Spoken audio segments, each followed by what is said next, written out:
If your iPhone shows a liquid detection message after a repair, you may have liquid glass enabled. Only disable this if the device is fully dry or professionally repaired. Otherwise, keep protections on. Start by unlocking your iPhone and opening the Settings app. Scroll down and select Privacy and Security from the Settings list. Next, tap Sensors and Accessories to view accessory and sensor permissions. Look for a liquid glass, liquid detection, or related entry in that list. If you see a toggle for liquid glass, tap it once to turn it off. Confirm any prompt that asks to disable the feature, agreeing only if the device is dry. Now restart your iPhone to apply the change. Hold the side button and follow the restart prompt. After restart, test charging and any accessories to confirm normal operation.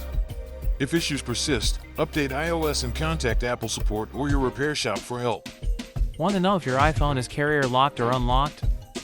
Here's a quick 60-second check.